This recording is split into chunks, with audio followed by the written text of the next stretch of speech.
024, possessed by my temperamental and far too temperate BOSCH mini fridge. I exist and I have a birth certificate to prove it. Mum writes in her diary, daughter's moving to Paris and I'm jealous. Daughter writes in her diary, Mum just got diagnosed with cancer and I'm jealous. Daughter calls downstairs to Mum, Mum, did you get handed anything after you popped me out of your vagina? Mum rummages around in office drawers and drops a piece of paper midway up the stairs, on top of a letter from the doctor saying daughter's been diagnosed with functional neurological disorder. The doctor writes it in bold, says a brain tumour's been excluded in the latest scans. FND is otherwise known as hysteria. Doctor includes a leaflet on delirium for daughter to read. It isn't spelt in all caps on the leaflet. Daughter collects both papers. She already knows about her delirium, recycles the clinic letter and reads the other paper over 3 times. Mum calls upstairs to daughter. Make sure to put it back in the filing cabinet when you're done. Oh, and let me know what the doctor said. Daughter writes in her diary. Doing all the paperwork for my France move, and the part that got me stuck and silly was the birth certificate. Like, what, I exist and there's a certificate to prove it. Mum writes in her diary. I hope she's not got a brain tumour. Daughter writes in her diary. Unbirthing won't do. 010626, the Terrace. Undisclosed location in Paris. So it's June and I've done it. I've moved to Paris. Perhaps I romanticized it and I wish I could be more present. I'm supposed to be living the dream after all. But I find myself sitting outside a cafe and I want to write, that's the whole living the dream part, but instead I'm being passed between phone lines to organize my Wi-Fi and sort my electricity bill. And I had to pay just to cancel the other contracts I signed because apparently they weren't the right ones. And why am I always being told off for something or another? And the bureaucracy in France is such that every process involves far too many unnecessary and complicated layers. No one is just a phone call away, despite them claiming to be. And they are all robots. Where did all the people go? I think these call centers have been taken over by aliens. The people in this world have all been taken hostage, and no wonder I've got dissociation, delirium in caps. Same thing.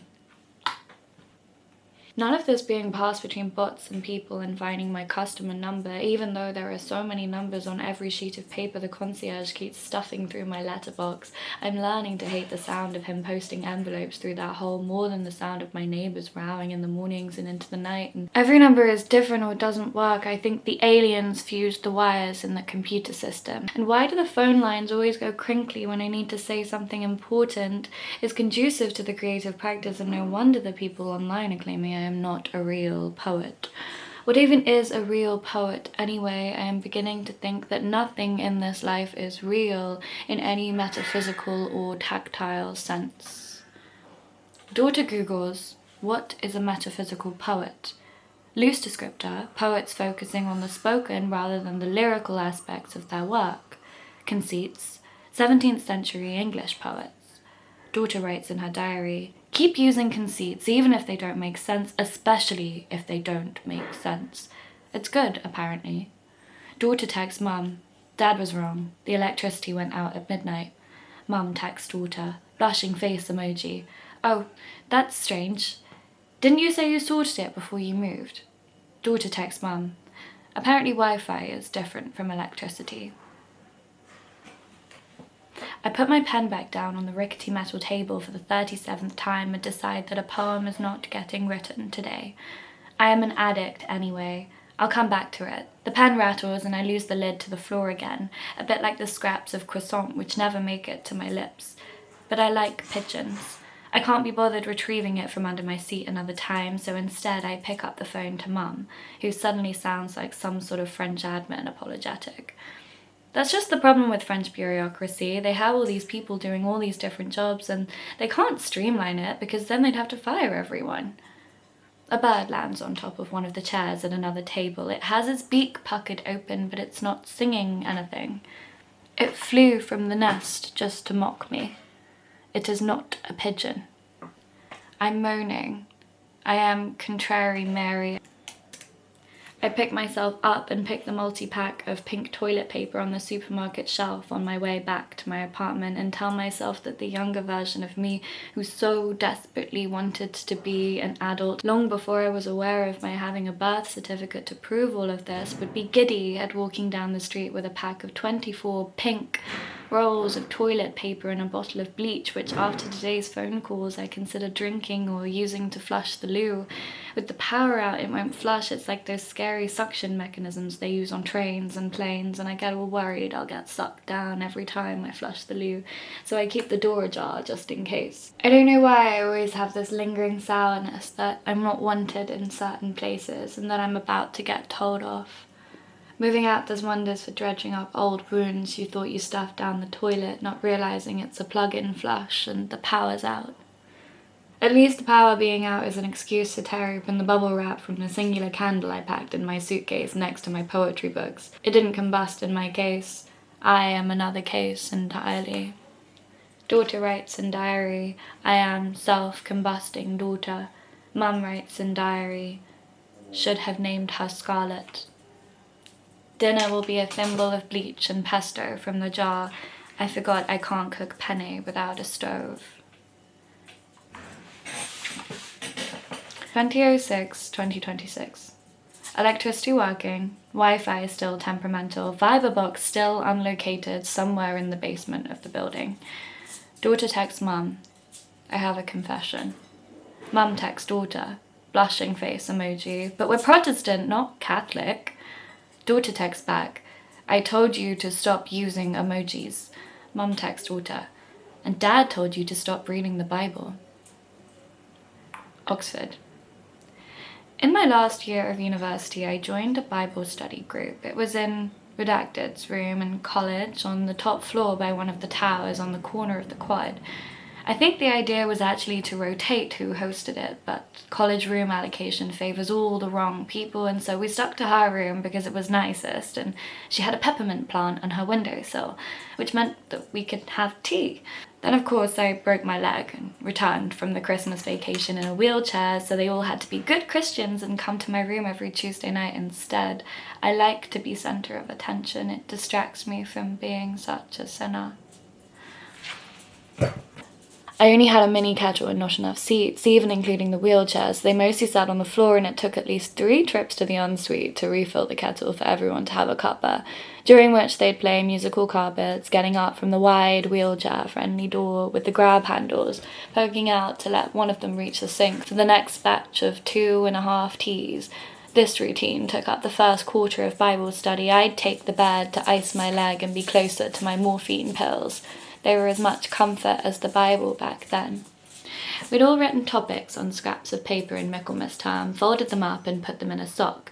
Each week we'd pull 1 or 2 out and go round in our circle of varyingly seated people and come up with answers varyingly rooted in scripture. My question was, what is a petty prayer? And I can't help but think that I wrote it with spite. Mum writes in her diary, worried daughter's gone off the rails again. She's reading the Old Testament. Daughter writes in her diary, I prayed a petty prayer last night. Paris. In the morning I stocked up the fridge, not with much, but more than a jar of pesto, some of those elongated tomatoes we don't get in England, and some mozzarella and other miscellaneous items which don't require high levels of preparing to transform into a meal. Yet to stock my cupboards with condiments and the right kind of pans. I went out to the cafe all day to hide in the AC and returned home and stuck my head in the newly stocked fridge, desperate for further respite from the heat, only to have the horrific realization that it was warm. Noticing a dial tucked in the edge of the door numbered 0 to 5, but not with an obvious arrow indicating whether 0 at the top meant it was set to 0 or 5, and is 0 even colder than 5, or is it the other way round? Writing poetry suddenly feels so simple in comparison to the nuances of the temperamental and far too temperate BOSCH fridge.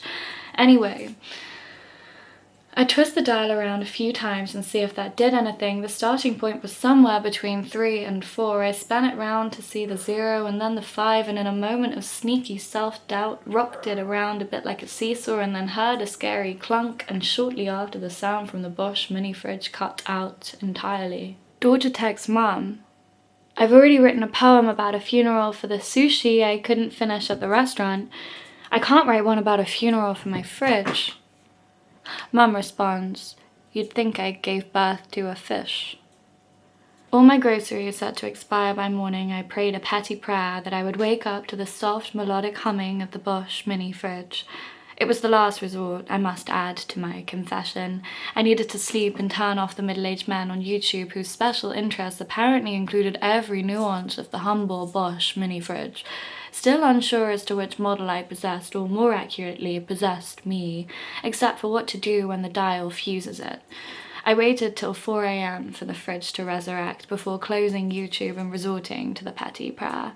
I woke up suddenly at 7:30 a.m. and I have never felt more relieved to hear the sound of it pulsing and whirring. What a symphony! I implore Apple to add it to their list of alarm sounds and make sure to say a petty thank you too. Daughter texts mum. Remind me pesto pasta makes me depressed next time I'm calling you from the supermarché. Mum texts daughter. Have you tried making it with walnuts? Mum writes in her diary, told daughter to try walnuts to help with her potential brain tumour. I'm sure she would have told me by now though. Daughter writes in her diary, I wish they'd offer me chemo. 24/06/2026. Same terrace in undisclosed location in Paris. Canicule. Rang mum outside the cafe again. Wonder what she's been writing in her diary lately. Probably worried about her cancer. The church keeps texting me asking if she's okay. Think I should make up having a brain tumour. I shredded the letter. They'd never find out the truth. People are scared of the truth anyway. Doctors must be fussing over her. Some diseases are trendier than others, I guess. Proof it's what all of my friends are researching now, and they pumped so much money into it. I suppose everything gives you cancer these days, but they still can't tell me how I can stop with these seizures.